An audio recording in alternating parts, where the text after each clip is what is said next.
Coming up next on the Jeff Crilley Show, an organization that is fighting human trafficking in a very unique way. That's just ahead.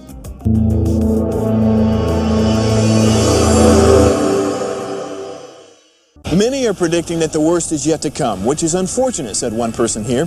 Until now, they've enjoyed the reputation of being the nation's icebox. Watched a burglar in his home this morning by webcam. As a journalist of over 25 years, stories are what make my world turn. Reporting live from the Dallas newsroom tonight, Jeff Crilley, Fox 4 News. But in 2008, I took the jump from my familiar life and started a PR firm from my home. We're talking about anyone with a camcorder like the one I'm using becomes a television network. We started slowly growing the company, and we now have over 100 clients, and we've branched into the world of live digital broadcasting. I now own 8 different TV studios and have a huge team, and the stories that I now get to share are sometimes the most important of my life. Life has a funny way of coming around full circle. This is the Jeff Crilley Show. Human trafficking has been around for hundreds, if not thousands of years, but now there's a new group fighting it in a very unique way. Joining us right now, Jeremy Mahugh. He's with DeliverFund. Jeremy, thank you for coming on the show. Jeff, thanks again for having me. Appreciate it. Give us an overview, because I think the way you guys are doing this is very unique in the space. Who are you, and how do you fight human trafficking? Well, Jeff, thank you. And, when we first started looking at what this problem was, we were thinking that it was something in Thailand or Cambodia, which is maybe a common misconception that that's the only place that human trafficking happens. And we don't think about it happening here in our own neighborhoods and our own communities. So when we started to take a deeper look, we realized that it's both the American dollar and the American male that drive the human trafficking market around the world. So even if we want to fight it around the world, we really need to start looking here first. And I think that's where we started to talk to local law enforcement and see what their problems were, what they were missing, what they were lacking. And we started 6 years ago, and I can tell you I was just continually perplexed at the lack of resources, people, technology that was put towards this. I mean, we didn't put anything towards it. As taxpayers, your money went to fight, really guns, drugs, and terrorism, not what we would call national security. But as a nation, we really hadn't put pressure on our politicians to fund programs to really fight human trafficking, especially here at home. So this is something that has generated a lot of awareness over the last probably 6 years since we've started. It's been a really interesting journey for us, because we started out looking at this problem. We realized we needed to fill some of those gaps for law enforcement, because at the end of the day, it's the job of law enforcement to be able to arrest human traffickers. Just because I was a Navy SEAL sniper doesn't mean I can go out and take care of business on the street here in the United States, right? That's somebody that has a badge and credentials. And so we've got to empower them and then make sure that prosecutors have what they need to be able to get successful prosecutions. And it's also the job of law enforcement to get those rescues. And so how can we help them do their job better? And that's what DeliverFund has really been about from the beginning, looking at a scalable, sustainable way to do that. And so we started out doing this, we would call it counter human trafficking intelligence operations. And we started training law enforcement. We started working with different technology companies to be able to build solutions to help them fight this.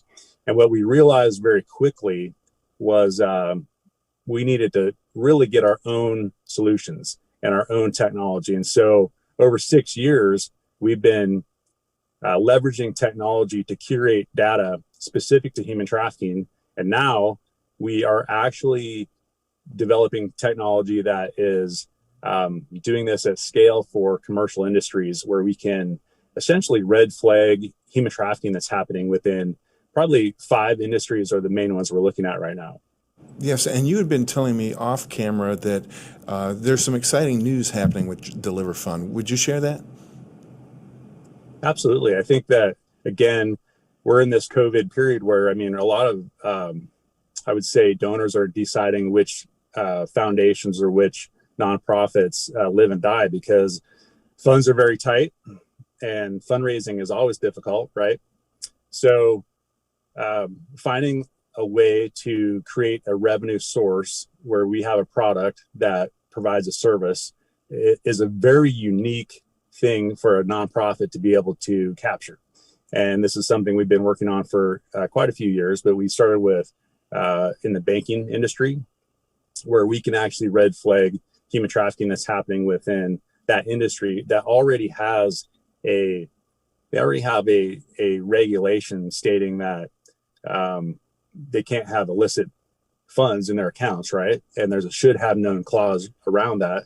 So how do they defend against that? And what kind of software solutions exist for them to be able to root that out? And what DeliverFund brings to the table is not only a software solution, but also trained intelligence analysts that can build an intelligence report based on looking at these different indicators of what is human trafficking and report that. So banks can then either fill out a suspicious activity report, and if they want, we can supplement that with an intelligence report from us. But that's the gist. But there's really about 5 larger corporation or larger industries that we're looking at, because when you think about the day in a life of a human trafficker, where is that human trafficker going? What is he doing? What industries is he touching? He might put one of his girls on an Uber to go to an appointment. He might rent a hotel room. He might get an airplane ticket. He might put money, either get money from an ATM or put money in a bank account, right? So all of these different things that he's doing within his day touch these different industries that all have a liability to not have that kind of illicit activity in their industry. And so you'll see in the last 12 months, there's been 2 major lawsuits, class action lawsuits. One was it was actually against Facebook. I think it was based out of Houston, where multiple human trafficking victims were in a class action lawsuit saying, hey, I was advertised for sex on your platform. Also, there's 3 major hotel chains that were being sued in a class action lawsuit saying, hey, these victims are saying they were sold on, in your hotel, and you were complicit and knew what was happening. And so these industries have a liability, but they also have a corporate responsibility. And I think there's becoming more awareness wrapped around that. So DeliverFund provides a solution really that does both sides of this. It helps the industry reduce their liability, and at the same time, it roots out human trafficking within those industries. And it does what we have been saying from the beginning, just like counterterrorism, counter human trafficking. What does that mean? That means to block, stop, deny territory. And if we can do that with these human traffickers, we can change behavior, because at the end of the day, even though we're trying to get law enforcement to make good arrests and prosecutors to make good prosecutions, this problem is so big that we can't arrest our way out and we can't prosecute our way out. We need to focus on that, but we also need to have other solutions. And this is a sustainable way that we can stop human traffickers from being able to use all those different industries I mentioned. Absolutely. I think it becomes a no-brainer for corporate America. We found a great video that's kind of an overview of DeliverFund. Let's go ahead and roll that now. We support those law enforcement officers who are out there doing the work to try to get those children back and to free them. The operation runs by finding advertisements for victims online and then utilizing a variety of cyber tools and special operations methodologies. We trace that back and we find the trafficker. They think that they can evade us, but if they touch the internet, we can find them, and oftentimes do find them. We then take that information that we find, we package it up and we give it to law enforcement.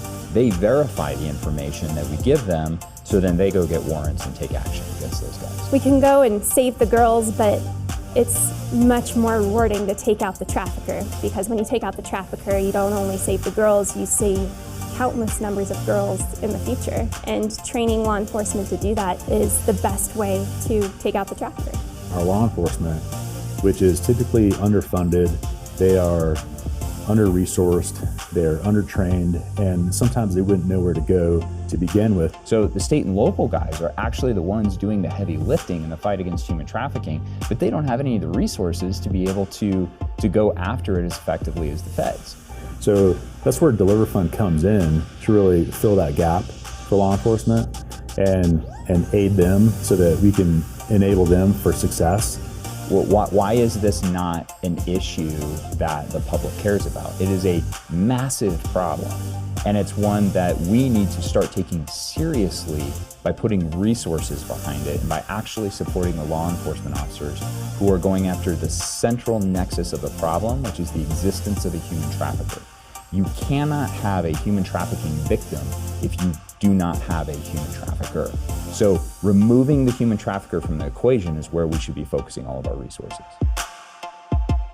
Jeremy, I liken it to almost like a dream team of superheroes. I mean, each one of you brings some information technology experience that a typical police officer just doesn't have.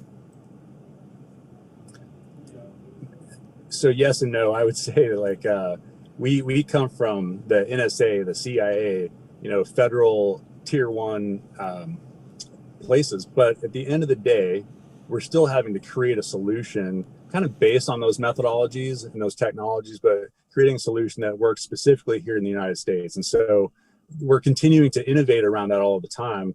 And we've just been very blessed with, again, like top minds, top talent to be able to figure out on the, whether it's machine learning, whether it's just the, AI side of things to create these solutions.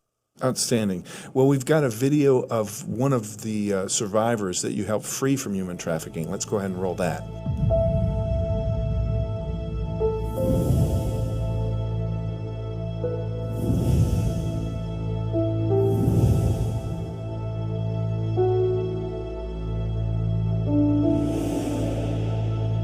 Because they sweet talk, like that's what the whole Romeo pimp's about. They'll sweet talk you. They'll make you think that like you're doing it because you love them. Like if you love them, you'll do that. But some guys are like, oh, if you love me, you'll have sex with me. No, this one's like, if you love me, you'll go sell your body for me. And then they take all your money.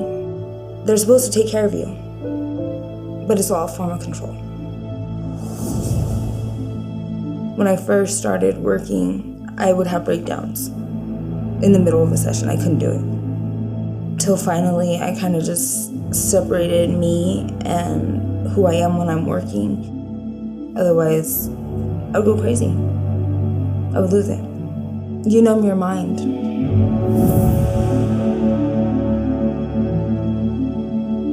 The thing about heroin is, at a certain point, you'll do whatever it takes to get it. You need it. They get you where you're dependent on them for it. So you need them to survive, basically. I remember one time I was just outside smoking a cigarette and someone asked me for a lighter and he had somebody watching me.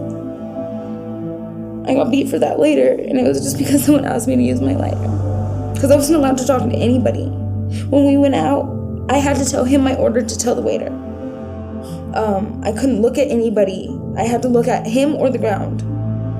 And if you messed up in public, then you were gonna get beat as soon as you got back to the room. And he'd make sure nobody heard. He'd turn up the TV and turn on the shower. And if you cried or screamed or anything, then he would take you out of the room, and you never knew if death was gonna be an option. Never knew.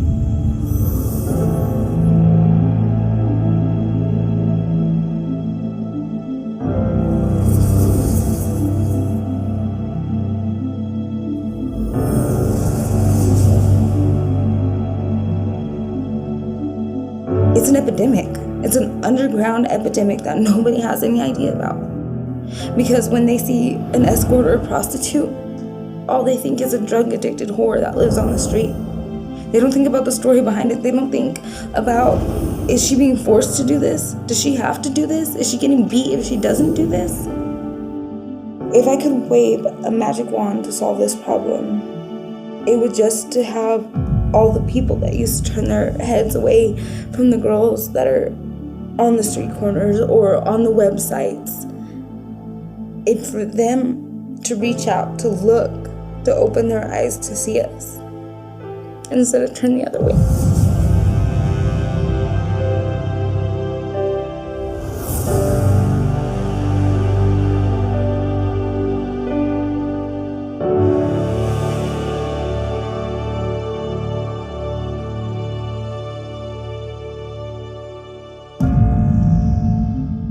just heartbreaking stories, but stories of hope. And some of these young ladies that you've freed from human trafficking, I can only imagine, I mean, it's changed their life forever, hasn't it, Jeremy?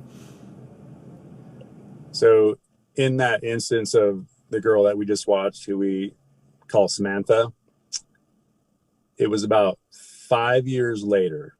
That was one of the first cases that we worked on. And 5 years later, lo and behold, she's the guest speaker at the human trafficking conference in New Mexico. So now she has her life back. I mean, it took her years to get off heroin and get through programs multiple times, but she has a child. She's engaged. She has a very optimistic future, and she's helping other survivors of human trafficking. And that's the story of hope right there, I think. Absolutely. And just as we end the segment, let's talk a little bit about the resources that police have. I mean, they were already strapped before all the protests and the calls for defunding police departments. I understand that there's just lots of officers retiring. They're more short-staffed than they've ever been. So organizations like DeliverFund really become critical to their success. Isn't that true, Jeremy? I think that's the profound statement of the day, right? I mean, we're unfortunately looking at all of these people who want to defund the police, which is the thing that keeps us safe, keeps our communities safe. And so, especially at a time like this, we need to have solutions to augment them, help them do what it is they need to do, and make it easy for them to be able to do that. And that's where DeliverFund does come in. The same technologies that we're fighting human trafficking in these other industries are the same technologies that we're tying law enforcement into to be able to really lock down this net across the country so that human traffickers just cannot move and cannot do business. And if they try to, we see where they are, and we make it so easy for police, and we give police all the data so that, you know, we have 100% conviction rate, because it's very binary, like you either did or you didn't do this. Yeah, I'm so inspired by your story. Thank you for your mission and your ministry and what you're doing. We're going to end with the website. DeliverFund.org is the website. We've got it on the screen. Please get a hold of Jeremy and his amazing team. They need your donations now. And that's it for now. We'll see you next time.